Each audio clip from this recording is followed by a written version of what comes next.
Hello, friends, and welcome back to Stories About Entitled People. Today's story is about a workplace boundary that should have been obvious but wasn't.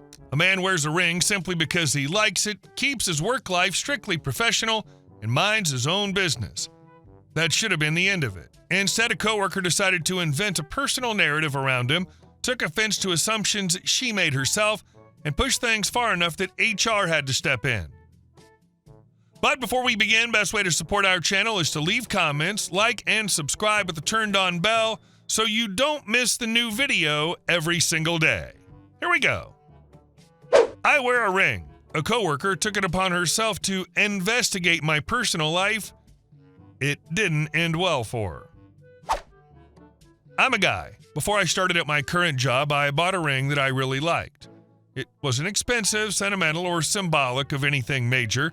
I just liked the design and how it felt on my hand. I started it wearing on my left ring finger simply because it looked nice there and felt natural. There was no intention behind it beyond that. For the first several months at my current job, no one said anything about the ring. It never came up in conversation, and I honestly didn't think about it much. Around that same time, one coworker started trying to get personal with me. It wasn't overt at first, just little comments, questions about my life outside of work, attempts to steer conversations away from tasks and deadlines. Every time I kept my responses strictly professional. I answered work-related questions, redirected conversations, and avoided sharing anything personal. I don't socialize much at work, and I prefer to keep a clear boundary between my job and my private life. You did the right thing from the start by keeping it professional. It's not your job to be friends with everyone at work, and you don't owe anyone your personal story. Over time, her interest didn't fade. Instead, it became more pointed. She started paying closer attention to me, asking questions that felt invasive and making comments that made me uneasy. Then one day, she confronted me and said she had found out that I wasn't married or engaged. She told me she felt deceived by my ring. That comment really caught me off guard. I hadn't told her or anyone anything about my relationship status. I hadn't implied I was married. I hadn't invited that kind of conversation at all. The idea that I was somehow responsible for her assumptions made me uncomfortable. I didn't respond to her questions. I didn't argue or explain. I just went quiet and removed myself from the situation. Her saying she felt deceived is wild. She made up a whole story in her head and then blamed you for it. That's on her, not you. The more I thought about it, the more wrong it felt. Being questioned about my personal life, accused of deception, and put on the spot at work crossed a line. It wasn't about a ring anymore. It was about boundaries not being respected. I reported the interaction to HR because it felt inappropriate and because I didn't want it to escalate. HR took it seriously. After reviewing what happened, they disciplined her and issued a formal warning. I didn't ask for punishment. I just wanted the behavior to stop. Since then, some coworkers have told me I took things too far. They've said I should have just explained myself or brushed it off. I don't understand that perspective. I go to work to do my job, not to manage someone else's expectations or justify my appearance. I also can't ignore the fact that she's taller and physically stronger than me. From my experience, situations like this can escalate into bullying or intimidation if they're not addressed early. I just want to work, keep things professional, and be left alone. Reporting it wasn't about being dramatic. It was about protecting myself and setting a clear boundary before things got worse. Those coworkers are wrong. You didn't start this, she did. And you're right to think about safety. Sometimes you have to shut things down clearly so they don't get worse. Your comfort at work matters. And our next story. He called my grandpa and said he wasn't paying. We spent the day dismantling everything we'd built. My grandpa's always been on my personal do not ever mess with list, not in a loud, braggy way, and not in the kind of way where someone constantly reminds you how tough they are. It was quieter than that, the kind of reputation that comes from a lifetime of doing things the hard way and never backing down once. He taught Shotokan karate overseas in Korea back in the day, held one of the highest black belt rankings outside of Japan at the time, and later worked as a personal bodyguard for state governors in the 1970s. I've seen grainy old security footage of him in bar fights, and even through that low-quality VHS haze, It was obvious those weren't fights so much as demonstrations. After all that, he spent decades in construction and eventually became one of only 2 certified master carpenters in our entire state. That last part's what really matters for this story. When I was a kid and into my teenage years, my summers were spent working for him. Not in a learn responsibility kind of way, but you're cheap labor and you're going to earn your keep kind of way. I hauled shingles up ladders in the heat, mixed concrete until my arms felt like rubber, sanded floors until my hands buzzed, and cleaned job sites until you could eat off them. He paid fairly, but he worked relentlessly, and if you worked for him, you were expected to keep up. Over the years, he'd been screwed more than once by homeowners, general contractors, and people who thought they were smarter than they actually were. Because of that, his contracts got more and more detailed as time went on. Payment schedules were explicit. Ownership of materials was clearly defined. Clauses existed for delays, surprise costs, and people trying to get cute at the end of a job. Everything was spelled out in writing, and my grandpa followed those contracts to the letter. That attention to detail is what saved him later. The job that kicked all of this off seemed normal enough at first. A guy we'll call Jerk hired my grandpa to build a new deck and patio area on his relatively new house. Gramps had even done work for him in the past without any problems, so there were no immediate red flags. The project included a partially covered deck about 10 feet by 50 feet, 4 feet off the ground with concrete stairs, a brand new front door, and a massive 4x8 picture window. The driveway and patio slab between the deck and the garage would be freshly poured and stained to match. The homeowner was going on vacation for 3 weeks, which made the timeline perfect. If we pushed hard, we could finish early. The payment terms were simple and clearly written. 50% of the estimate was paid up front, with the remaining 50% paid in agreed installments as the work progressed. That initial payment covered all materials and basically paid us minimum wage for the labor. The later payments were meant to cover the concrete subcontractor and the rest of our hours. Nothing unusual, nothing shady. The first week went smoothly. We tore out the old concrete stairs, framed the deck, installed the new front door, and made solid progress despite the heat. When the first scheduled payment didn't come in that weekend, my grandpa shrugged it off. The homeowner was on vacation after all. Maybe he forgot to set up auto pay. We sent progress photos through AOL email and kept working. The second week came and went with still no payment. By that point, the concrete subcontractor showed up. Timmy was a longtime family friend and distant relative, and he trusted my grandpa enough to pour the new slab and stairs on an IOU. More photos were sent, still no response from Jerk. By the end of the third week, we were finished, 2 days early. The deck looked incredible, sitting high on a hill with clean lines and solid craftsmanship. The concrete was smooth and evenly stained. The door and window were flawless. Everything had been done exactly as specified in the contract, and we still hadn't seen a dime beyond the initial deposit. That's when my grandpa finally got Jerk on the phone. He started polite, asking about the vacation and chatting for several minutes like old acquaintances. He commented on the heat, joked about how much work had been done while Jerk was relaxing, and asked what he thought of the finished project. Jerk said it looked great and mentioned they'd be home in a couple days to host a get-together. Only then did my grandpa bring up the missing payments, casually noting that it looked like the bank hadn't released the scheduled funds. Jerk's response was immediate and dismissive. He said, "So?" as if the question itself was ridiculous. When my grandpa asked him to clarify, Jerk doubled down and said he wasn't paying the rest, that the work was done, and that my grandpa was out of luck.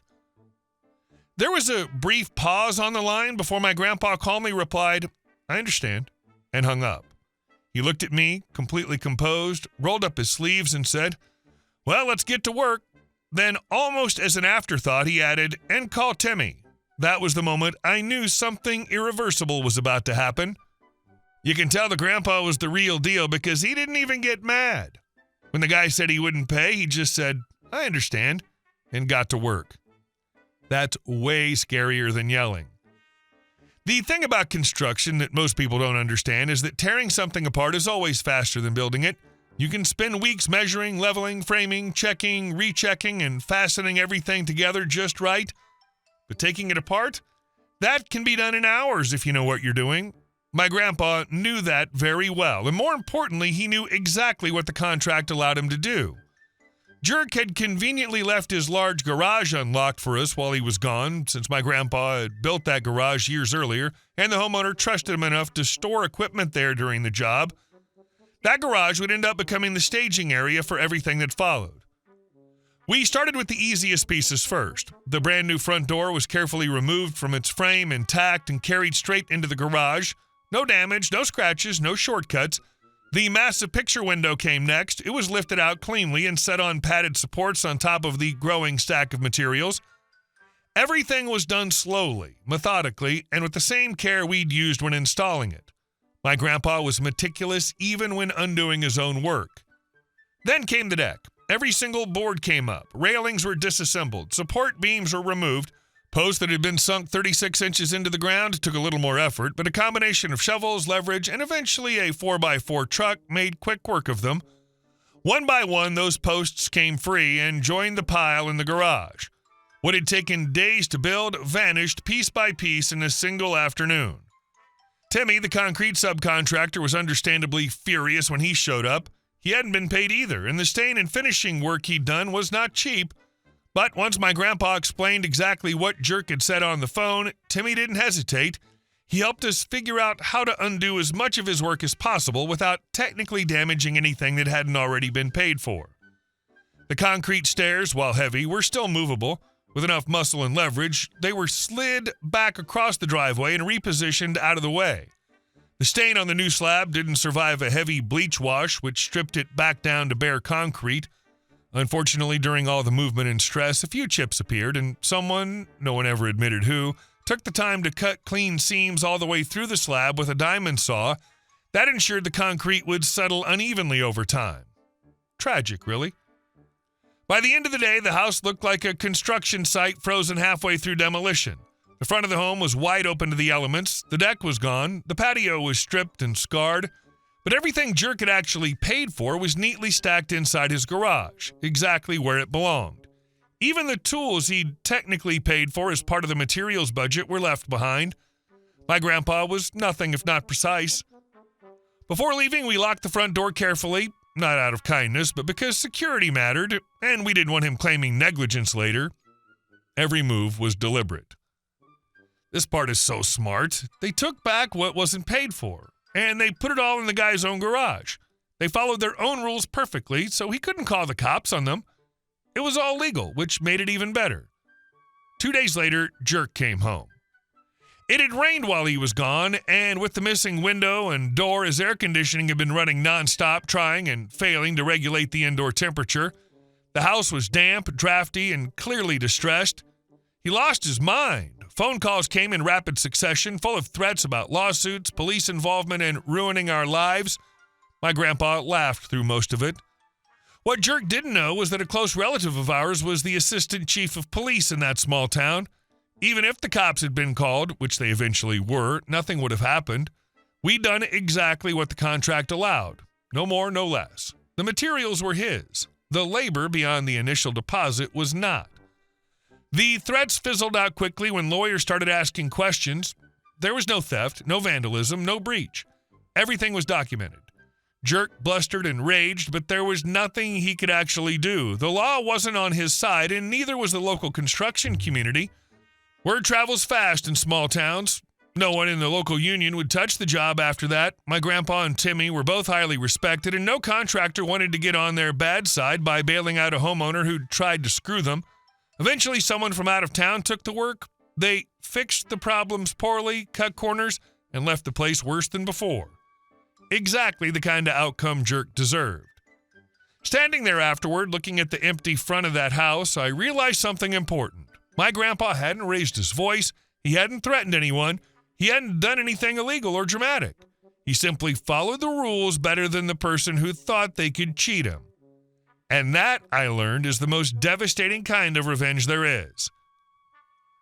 The best revenge wasn't the mess they left. It was that no other good worker in town had helped the guy after what he did. He got blacklisted just by word of mouth.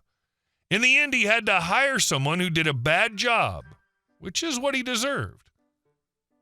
What happened next didn't explode all at once. It didn't come with sirens or court summons or dramatic confrontations. It came quietly, the way consequences usually do when someone underestimates the kind of people they're trying to screw over. Jerk spent the next few weeks trying to salvage the situation. He made calls, lots of them. General contractors, subcontractors, concrete guys, deck builders, anyone who might be willing to just finish the job. And at first, some people came out to look. They walked the site, asked questions, flipped through the paperwork, and nodded politely. Then they made excuses. Too busy, booked solid, out of town, suddenly unavailable. This wasn't an accident. My grandpa had been working construction in that town for decades. Timmy'd been pouring concrete even longer. Between them, they knew just about everyone worth knowing in the local trades. And while neither of them went out of their way to smear Jerk's name, they didn't have to. All it took was the truth, passed casually from one professional to another. He didn't pay. He tried to stiff them after the work was done. Contract was clear. Yeah, I wouldn't touch that one. That's all it takes. Eventually, Jerk found someone from out of town who didn't know the local history and didn't care to ask. That contractor patched the deck back together using cheaper materials, cut corners on the framing, and slapped together something that looked decent from the road but was structurally questionable at best. The concrete never settled right. Cracks formed where they'd been cut. The stain was uneven and blotchy. The whole thing looked tired within a year. And that's when the real irony set in. Jerk had tried to save money by refusing to pay for skilled labor. In the end, he spent more fixing the fallout than he ever would have spent just honoring the contract in the first place. Worse, he was stuck living with a visibly inferior result. Every time he stepped onto that deck, every time he saw the uneven slab or felt the flex in his boards, he was standing on the physical reminder of his own arrogance. As for my grandpa, nothing changed. He kept working. He kept getting calls. His reputation didn't suffer in the slightest. In fact, if anything, it grew.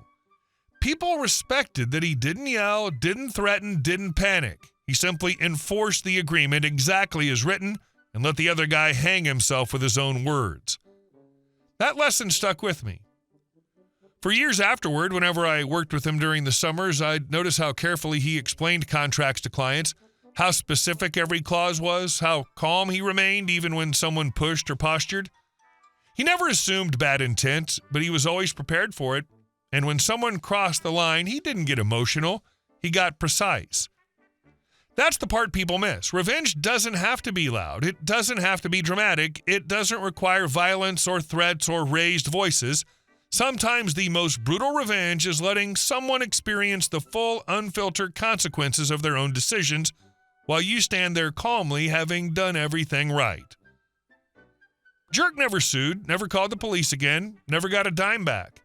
He faded out of the local scene entirely within a few years, his name carrying just enough baggage that people remembered it for all the wrong reasons. My grandpa? He retired with his reputation intact, his back sore but his name clean, and a long list of people who trusted him implicitly. And me? I learned early that day that there are people you don't mess with, not because they're loud or scary, but because they're disciplined, patient, and smarter than you think. My grandpa was on that list long before this job. That deck just made it official. The whole point is that being calm and doing everything by the book is stronger than getting angry. The guy cheated himself by being greedy, and Grandpa just made sure he faced the results of his own choice. That's a lifelong lesson right there. Hey guys, thank you all for watching the video. I'll see you in the next one.